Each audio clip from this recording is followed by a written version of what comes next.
Hello guys, आज हम dear x के एपिसोड 4 को हिंदी में एक्सप्लेन करेंगे। अब हम फ्लैशबैक में सेंगो को देखते हैं जो अपनी बेटी से कहता है कि मेरी हेल्प करो, लेकिन आजिन कहती है मैं ऐसा कभी नहीं करूँगी। आपको वही मिला जो आप डिजर्व करते थे। मैं ऐसी बन गई हूँ, इसकी वजह आप ही हो। आपकी वजह से मेरा बचपन बर्बाद हो गया, लेकिन अब आगे से ऐसा नहीं होगा। और उसका कैप निकालती है और सीजर को लेकर वॉशरूम में आती है और कैप के टुकड़े करके इसमें डाल देती है ताकि एविडेंस को मिटाया जा सके। अगले सीन में यहाँ पर पुलिस आ जाती है और छानबीन करना स्टार्ट कर देती है। जंगो गाड़ी में बैठा हुआ था, लेकिन इसको अरेस्ट कर लिया जाता है, जहाँ पर इससे रूम में पूछा जाता है कि तुमने ऐसा क्यों किया और वो बेसबॉल तुम्हारा ही था ना। वो कहता है कि हाँ मेरा ही था, पर मैंने तो यह उसके लिए रखा था। पर उसे यह भी बताया जाता है कि यह कोई स्टॉकर नहीं था, बल्कि उस लड़की के डैड थे। तुमने उसके डैड को मार दिया। तो वो कहता है कि नहीं, ऐसा नहीं हो सकता, यह स्टॉकर ही था, मैंने इसको कैप पहने भी देखा था। अब कैप का सुनकर वो जल्दी से एविडेंस वगैरह को देखने लग जाता है, जहाँ पर कोई भी कैप का निशान या कुछ भी नहीं होता। तो वो बताता है कि वहाँ पर तो कोई कैप ही नहीं था। तो वह कहता है कि नहीं, वह स्टॉकर वाली कैप थी, मैंने खुद अपनी आंखों से देखा था, इसीलिए तो मैंने उसे स्टॉकर समझकर मारा। अब उसे वो टाइम याद आता है जब वो वहाँ से मारने के बाद जाने वाला था कि मुझे कॉल करनी चाहिए, एम्बुलेंस को बुलाना चाहिए, इसके सर से खून निकल रहा है, चाहे जो भी हो, पर इसे इस तरह नहीं मरना चाहिए। बट आजिन उसे नहीं जाने दे रही होती, बल्कि उसे रोक लेती है और कहती है प्लीज़ मत जाना, बल्कि यहाँ से भाग जाओ। तो वह भी वहाँ से भाग जाता है बस इसकी बात मानकर, पर उसे नहीं पता था कि वो इसकी वजह से इतने बुरे तरीके से फंस जाएगा। अब सारा कत्ल का इल्ज़ाम इसी के ऊपर आ रहा होता है, पर इसने बताया था कि उसने एक ही हिट किया है। बट जो मरने वाले इंसान के ऊपर हिट्स हुई थी वह एक नहीं हुई थी, बल्कि बहुत ज़्यादा हुई थी। यह बहुत ही ज़्यादा रो रहा होता है और इधर आजिन का भी बयान लिया जा रहा होता है कि तुम बताओ कि तुमने क्या देखा। तो वह बताती है कि मैंने उसको हेल्प के लिए कॉल करके बुलाया था। तो वो कहता है तुम तो घर पहले पहुंची थी और तुमने कॉल बाद में की थी। तो वह बताती है कि जब मेरे डैड मुझे मार रहे थे तो मैं बेहोश हो गई थी, और जैसे ही मुझे होश आया तो मैंने इसे कॉल किया। अब वो उससे बात कर रहा होता है, तभी उसे एक कॉल आती है जो एजेंसी की तरफ से होती है। अब वो एजेंसी वाले पर्सन का जब नाम सुनती है तो उसे याद आता है कि या तो वही नेम है जो जंगों के लिए आया था कॉन्ट्रैक्ट साइन करवाने के लिए, मतलब वो उसको बचा सकता है। इसी वजह से आजिन डोर के पास आते ही इनकी बातें सुनती है, साथ में रिकॉर्डिंग करती है, जहाँ पर वो आदमी पुलिस वाले से कहता है कि हमें जंगों को बचाना होगा। तुम जानते हो कि वह एक बेसबॉल प्लेयर है, उसका करियर आगे पूरा पड़ा हुआ है, उसने फिर से कॉन्ट्रैक्ट पर साइन कर दिया है। आजिन को इसका डैड हर रोज मारा करता था, तो आजिन के अंदर अपने डैड को मारने की चाह जाग गई होगी। कुछ भी हो जाए हमें उसे जेल में डालना होगा और जंगों को बचाना होगा। अब डिटेक्टिव जो दूसरे डिटेक्टिव के साथ बात कर रहा होता है और दूर से जुनसियो भी उन सब लोगों को देख रहा होता है, और जैसे ही वो लोग वहाँ से जाते हैं या भी वहाँ से उठकर चला जाता है। दूसरा पुलिस वाला एजेंट के पास आता है। एजेंट पूछती है कि मेरे बॉस का क्या होगा। पुलिस वाला कहता है कि उसने कहा कि उसने यह सब सेल्फ डिफेंस में किया था, लेकिन यह सब होने के बाद भी उस पर केस हो सकता है, जो गाड़ी में आकर बैठ जाता है। रिपोर्टर से बात करता है, इसको बता देता है कि तुम्हें आर्टिकल में क्या लिखना है। तभी यहाँ पर हम संगून आता है और इसको पैसे देता है। हालांकि पास में जुनसियो होता है जो कि सब देख रहा था, और ऊपर आजिन होती है जो कि इनकी फ़ोटो ले लेती है। जीसन अपने घर पर होती है, इसको भी पता चल जाता है कि संगू की डेथ हो गई है। यह अपने बेटे के पास कॉल करने का ट्राई करती है, लेकिन वह पिक नहीं करता। वही हम जुनसियो को भी देखते हैं जो चॉय को देख रहा होता है। चॉय एविडेंस के लिए आजिन के घर में आता है। वो पहले आसपास देख रहा होता है, बाद में टॉयलेट में आता है और इसको कैब के पीस मिल जाते हैं। अगले सीन में आजिन को डिस्चार्ज कर दिया जाता है। यह अपने घर पर जा रही थी, पास में जुनसियो होता है जो कि इसको देखता है, लेकिन तभी आजिन के पास पुलिस वाले आते हैं। कहते हैं तुम नहीं जा सकती हो, तुम एक सस्पेक्ट हो, तुम्हें पुलिस स्टेशन चलना होगा। आजिन जाते टाइम जुनसियो को देखती है। सोंगून जेंगो से बात करता है और कहता है कि तुम बता देना कि तुमने सेल्फ डिफेंस में यह सब किया था, तुम आजिन के ट्रैप में फंस गए और यह सब हो गया। हम ऐसे ही कुछ कहानी बनाएंगे जिससे तुम्हारी सज़ा कम हो सके। तुम्हें लाइफ में बहुत कुछ करना है। यह पूछता है फिर आजिन के बारे में कि उसके साथ क्या होगा। यह कहते हैं कि उसको जेल में जाना होगा, वह एक नॉर्मल पर्सन है, उसके बारे में चिंता मत करो। अब हमें हमारी सेकंड मेन लीड एक्ट्रेस दिखाई जाती है जिसका नाम लीना होता है। उसकी असिस्टेंट जीवोन उसको बताती है तुमने क्या किया, तुम नशे में गाड़ी चला रही थी और तुमने एक्सीडेंट कर दिया, लेकिन पुलिस स्टेशन में सेओहोंग पहले से आ गई है। वह तुम्हारी इस काम को अपने ऊपर ले रही है, इसीलिए जल्दी से चलो। मीडिया को अभी तुम्हारे बारे में कुछ नहीं पता है। देन वो उसको पुलिस स्टेशन लेकर जा रही होती है और वहीं पर आजिन दिखाई जाती है, जिसको पुलिस स्टेशन डायरेक्ट हॉस्पिटल से ले जाया जाता है और वो भी चुप करके जा रही होती है उनके साथ। सबसे पहले सब उसकी चीज़ें लेकर उसे जेल की तरफ लेकर जा रहे होते हैं और इधर लेना जिसकी स्टेटमेंट चल रही होती है और सारा का सारा इल्ज़ाम उसकी असिस्टेंट अपने ऊपर ले लेती है और कहती है कि मैं ही इस सारे काम के पीछे हूँ। तो वो उसे कहने लगता है कि अगर इस बात में थोड़ा सा भी झूठ हुआ तो तुम्हें पता है ना तुम्हें कितना चार्ज किया जाएगा। तो कहती है कि हाँ मुझे पता है। तभी डिटेक्टिव को एक कॉल आता है जो चीफ की कॉल होती है और चीफ की कॉल सुनते ही वो चुप कर जाता है और लेना को भी पता चल जाता है कि अब उसके ऊपर कोई इन्वेस्टिगेशन नहीं की जाएगी। इसीलिए वो उससे पूछते हैं क्या मेरा ऑटोग्राफ लोगे, पर वो कुछ नहीं बोलता। अब लीना जैसे ही बाहर आती है तो सभी उसके जो पुलिस स्टेशन के फैंस होते हैं वो खड़े हो गए, बस लीना को देखने के लिए वेट कर रहे होते हैं और लीना उनसे हेलो करने के बाद जाने लगती है। अब लीना की असिस्टेंट जो उसके पीछे पीछे जा रही होती है तभी वो वहाँ पर आजिन को भी देख लेती है और आजिन को देखने के बाद वहीं पर रुक जाती है, क्योंकि वो यकीन नहीं कर पा रही होती है कि क्या यह वही लड़की है जिसको उन्होंने एक्ट्रेस बनने को बोला था। अब आजिन को भी उसकी स्टेटमेंट सुनने के लिए ले जाया जाता है और उससे पूछा जाता है कि तुम्हारे घर पर यह कैब के पीसेस क्या कर रहे हैं। तुमने तो बोला था कि तुमने ऐसी कोई कैब नहीं देखी। जब जंगहो ने कहा कि उसने कैब वाले पर्सन को स्टोकर समझकर मारा था, देन वो मैसेजेस भी उसके सामने कर देते हैं कि तुमने अपने डैड को खुद अपने घर पर बुलाया था 8 बजे और जंगहो को यह बोला कि तुम्हारी कोई चीज़ घर पर रह गई है और तुम वो लेने के लिए जा रही हो, जबकि जंगहो ने उसको एक बार मारा था। बट फोरेंसिक रिपोर्ट से यह पता लगा है कि उसके सर पर बार बार मारा गया ताकि वह मर जाए। अब आजिन इसको देखती है, कहती है क्या मुझे पानी का गिलास मिल सकता है। जिनसे वो पुलिस स्टेशन के बाहर होता है, एक लॉयर से बात करता है। लॉयर कहता है तुम सच कह रहे थे, आजिन को सस्पेक्ट रूप में अरेस्ट कर लिया गया है, अभी वह जेल के अंदर है। अगर तुम चाहते हो तो मैं उसकी हेल्प कर सकता हूँ। लेकिन जुनसेओ कहता है कि रहने दो, जब तक वह बरी नहीं हो जाती हम कुछ नहीं कर सकते। मैं जो कह रहा हूँ उसके बारे में मेरे ग्रैंडफादर को नहीं पता चलना चाहिए।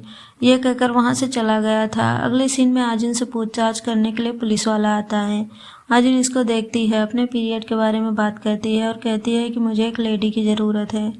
अगले सीन में इसको एक फ़ीमेल कांस्टेबल दी जाती है और वो अपने साथ उसे लेकर चली जाती है वॉशरूम की तरफ। देन बाहर आकर वो उसे कहती है कि क्या आपने मेरे मोबाइल को चेक किया, एक बार प्लीज़ मेरे मोबाइल को चेक कर लेना। अब उसके बाद से वह उसकी रिकॉर्डिंग को सुनने लगती है और रिकॉर्डिंग से इस डिटेक्टिव के बारे में काफ़ी बात उसे पता लगती है और यह बस एक हेल्प वाला फेस बनाकर कैमरा की तरफ ही देख रही होती है, जबकि इधर वही डिटेक्टिव दिखाया जाता है जो अपनी ड्रिंक करके जैसे ही वापस जाने लगता है तो उस पर छापा पड़ जाता है और उससे पूछा जाता है कि क्या तुमने कोई ऐसा काम किया है, किसी से पैसे या कोई चीज़ ली है। तो वह कहता है मैंने आज तक अपने करियर में कोई ऐसा काम नहीं किया। अब उसकी कार की हर एक चीज़ को चेक की जाती है, जहाँ से उन्हें विटामिन का भी बॉक्स मिल जाता है। तो वह दिखाते हुए कहते हैं कि देख लो तुम्हारी रिश्वत की चीज़ तुम्हारे सामने है। पर जब वह ओपन करते हैं तो उसके अंदर विटामिन का कुछ भी नहीं होता, बल्कि और चीज़ होती है और कहने लगता है कि यह मेरी मॉम ने मुझे बना कर दिया है। अब क्या मॉम से लेकर कोई भी चीज़ न रखूं। तो यह बात सुनकर वह चुप करके उसका बॉक्स उसे वापस कर देते हैं और यहीं पर उनकी इन्वेस्टिगेशन ख़त्म हो गई थी। उनके जाने के बाद ये कहने लगता है कि बाल बाल गज गया और फ्लैशबैक में दिखाया जाता है कि किस तरह उसने विटामिन बॉक्स में ड्रिंक रख दी। देन वो कहता है कि लेकिन यह मेरे साथ किसने किया। अगले सीन में वो आजिन के पास आता है, ड्रिंक को दिखाता है और कह रहा होता है कि प्लानिंग अच्छी थी लेकिन तुम मेरा कुछ नहीं बिगाड़ सकती। अब तो कुछ भी हो जाए मैं तुम्हें खूनी बना कर रहूँगा। अगले सीन में जुनसेओ को देखते हैं जो अपनी मॉम से मिलने के लिए आता है और यहाँ पर खाना खा रहा था। इसकी माँ इसको देखती है, कहती है कि सेंगू की डेथ हो गई है, क्या तुम जानते हो। यह मना करता है और कहता है कि उनके बारे में बातें मत करो, हमारा उनसे कोई मतलब नहीं है। देन आजिन से मिलने के लिए जियोन आती है, कहती है तुम तो प्रॉब्लम में हो, मैं तुम्हारी हेल्प करने के लिए आई हूँ, क्या तुम्हें कोई हाई प्रोफाइल लॉयर चाहिए। आजिन कहती है तुम्हें बदले में क्या चाहिए, मैं जानती हूँ तुम मेरा यूज करने वाली हो। जियोन कहती है कि मुझे नहीं पता, लेकिन अभी तुम्हें सोचने के लिए टाइम चाहिए, इसीलिए मैं तुम्हें टाइम देती हूँ, उसके बाद शायद तुम बाहर आ सकती हो, तुम मुझे सोचकर बता देना। देन वो चली जाती है। अगले सीन में पुलिस वाले को देखते हैं जो कि यूसिक से बात कर रहा होता है। यूसिक कहता है कि मेरा बॉस सही कह रहा है, एक स्टॉकर था जो आजिन के पीछा करता था और इसीलिए मेरा बॉस बहुत ही परेशान था। हालांकि एक बार मैंने स्टॉकर और आजिन को देखा था, दोनों साथ में स्टोर में थे। यह सेंगू की फ़ोटो दिखाता है, पूछता है क्या तुम इसको जानते हो। पुलिस वाला चोई के पास आता है, इसको सब कुछ बता देता है कि मुझे क्या पता चला है। पुलिस वाला कहता है कि एक स्टॉकर आजिन के सच में पीछा किया करता है। अगर आजिन सच में अपने डैड को मारना चाहती तो उस टाइम अपने डैड को नहीं बचाती। हालांकि यूसिक का कहना है कि उसने एक बार स्टॉकर और आजिन को साथ में देखा था। अगले सीन में पुलिस वाले स्टोर वाली वीडियो को देख रहे थे और यहाँ स्टॉकर को नोटिस करते हैं। वहाँ पर भी उस पर्सन का फेस उन्हें ठीक से नहीं नज़र आ रहा होता है, बस कैप ही नज़र आती है और इससे नहीं पता लगता कि वो स्टॉकर और आजिन के डैड सेम थे या डिफरेंट पर्सन थे। अगले सीन में जुनसियो को देखते हैं जो कि पुलिस स्टेशन में आता है और कन्फेस करता है कि मैंने ही सेंगो को मारा है। ये पूछते हैं कि तुम्हारा आजिन के साथ क्या रिश्ता है। इसने बता दिया था कि हम स्टेप सिबलिंग्स हैं। मैंने बचपन में सेंगो की रिपोर्ट की थी, इसी वजह से उसको जेल में डाल दिया गया था। वह मुझसे हेट करता था और मैं उसको मारना चाहता था।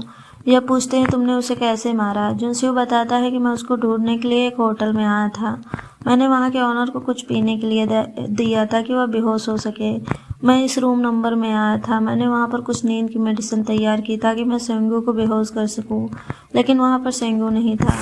पुलिस वाले साथ ही साथ होटल की भी जांच करते हैं, ओनर से बात करते हैं और फ़ोटो दिखाते हैं। ओनर कहता है कि हाँ, ये लड़का यहाँ पर आया था, लेकिन मुझे याद नहीं है कि उस समय क्या टाइम था। पुलिस वाले रूम के अंदर आते हैं और यहाँ पर सच में मेडिसिन होती हैं। जुनसियो आगे बताता है कि मैं उसको ढूंढने के लिए आजिन के पास गया और मैंने यहाँ पर उसको देखा भी था। वह तब तक मरा नहीं था। आजिन नीचे पड़ी हुई थी। मेरे पास उसको मारने का अच्छा मौका था, इसीलिए मैंने बैट को उठाया और उसको मार दिया।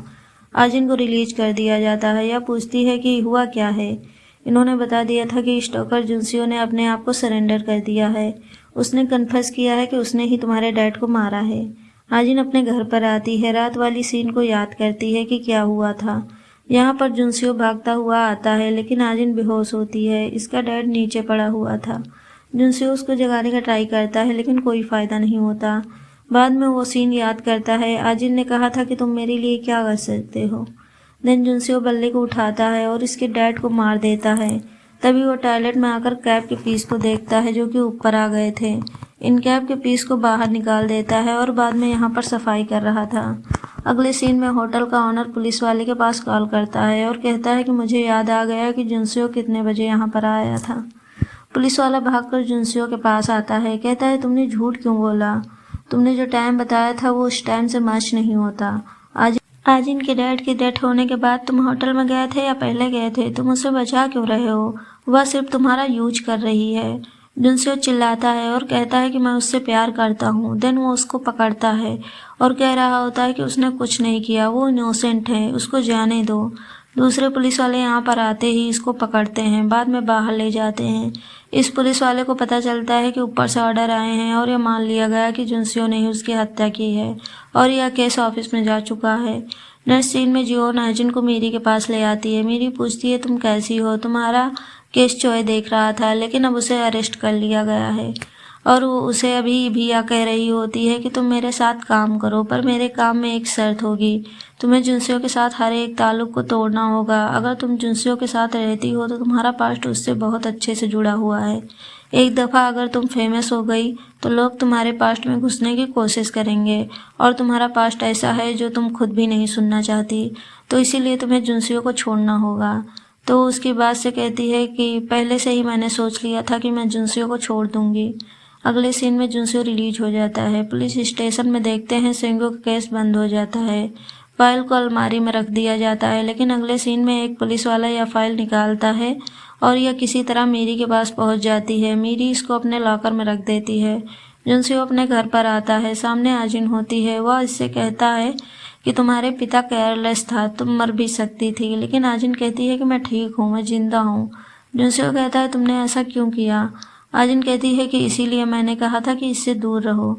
जुनसियो कहता है कि मैं तुम्हारी हेल्प करने का ट्राई कर रहा था, लेकिन तुमने उसका यूज किया, तुम उसे खतरे में डाल दिया, तुम्हें ऐसा नहीं करना चाहिए था। आजिन कहती है कि मैंने उसे नहीं कहा था कि जाकर मेरे डैड को मारो। लेकिन जुनसो कहता है कि तुमने उसके पास कोई ऑप्शन भी नहीं छोड़ा था, उसे करना ही पड़ा। आजिन कहती है क्या तुम उसके लिए सैड फील कर रहे हो? क्या तुम मेरे लिए फील नहीं करते? बचपन में मेरे साथ यह सब हो गया, मुझे प्यार नहीं मिला। इन सब के बावजूद क्या मुझे किसी दूसरे के पेन की चिंता करनी चाहिए? जुनसे उसको पकड़ता है और कहता है कि मैं हमेशा तुम्हारे साथ रहूँगा, तुम्हें प्रोटेक्ट करूँगा, तुम्हें हैप्पी रखूँगा।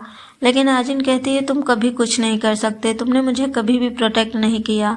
अगर तुम करते तो उस आदमी को उसी टाइम मार देते, लेकिन तुमने ऐसा नहीं किया। आजिन जाने लगती है। जुनसे वो कहता है तुमने लाइन क्रॉस कर दी है, तुम कभी हैप्पी नहीं होगी। तुमने जो गलत काम किया है, तुमने दूसरे को जो दुख दिया है, उसके लिए पे करना होगा। बाद में इसको कह रहा होता है कि एक बात तो है, मैं तुम्हें कभी नहीं छोड़ सकता। अगर सज़ा तुम्हें मिल रही है तो मुझे भी मिलेगी। आजिन इसको देखती है, कहती है तुम गुड हार्टेड हो और यही वजह है कि तुम मुझे खतरे में डाल देते हो। अब मैं हमेशा के लिए जा रही हूँ, मैं तुम्हें और नहीं देखना चाहती। अब मैं फेमस हो जाऊँगी, एक ऊंची जगह पर जाने वाली हूँ, हम कभी नहीं मिलेंगे। जिनसो कहता है तुम वहाँ पर क्या करोगी? तुम अकेली रह जाओगी, तुम कभी हैप्पी नहीं होगी। आजिन कहती है मेरी लाइफ में ऐसा कोई दिन नहीं था जिस टाइम मैं हैप्पी थी। यह कहकर ही वहाँ से चली जाती है। जुनसे अपने आप से कहता है ये कितनी क्रूल क्यों है, मैं इससे इतना प्यार क्यों करता हूँ। अगले सीन में देखती है कि आजिन धीरे धीरे करके फेमस हो जाती है। हर जगह इसकी वीडियो चल रही थी। जेल में जंगहो होता है जो कि इसको टीवी पर देखता है। और इसी के साथ ही एपिसोड यहीं पर ख़त्म हो जाता है। सो मिलते हैं नेक्स्ट एपिसोड में। Thank you for watching.